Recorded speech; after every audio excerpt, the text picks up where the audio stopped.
Today I'm here to talk to you about Health Canada's authorization of Pfizer-BioNTech's COVID-19 vaccine in children 12 to 15 years of age.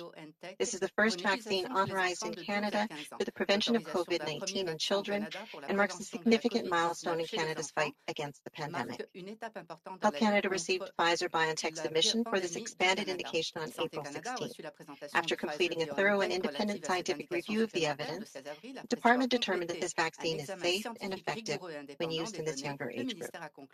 Health Canada's assessment built upon the previous review of the Pfizer-BioNTech vaccine, where data on both the early studies that were part of the development of the vaccine as well as manufacturing information had already been examined. Scientists reviewed data from an extension of the original large Phase 3 study conducted in adults, which included over 2,000 participants between 12 and 15 years of age. The study used the same two-dose regimen and the same dose of vaccine that has been authorized for use in adults. Participants in the 12 to 5-year age group were all enrolled at sites in the United States. The trial also compared the immune response in this age group and its safety profile to a group of young adults 16 to 25 years of age already participating in the study. Data from the clinical trial showed that the vaccine's efficacy after the second dose in preventing COVID-19 in this younger age group was 100%.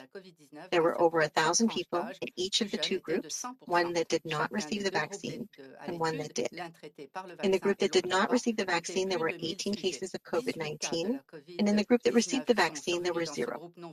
The efficacy was also further supported by antibody levels measured in a smaller group of the 12 to 15-year-olds that were comparable to the levels seen in young adults. The safety profile of the Pfizer-BioNTech vaccine in 12 to 15-year-olds is similar to what we saw for older people. That is, the most commonly reported side effects were temporary and mild, like a sore arm, chills, or fever. Health Canada applied its science and evidence-based review process and required that the same high standards were met, as with all our vaccine reviews. We also know that millions of people have received the Pfizer vaccine, and no new safety issues have been identified. As with all of the vaccines authorized under the interim order, Health Canada has placed terms and conditions on this authorization. These require Pfizer-BioNTech to provide additional information to Health Canada on the safety, efficacy, and quality of the vaccine to ensure that the benefits continue to outweigh its risks as it is given to more people.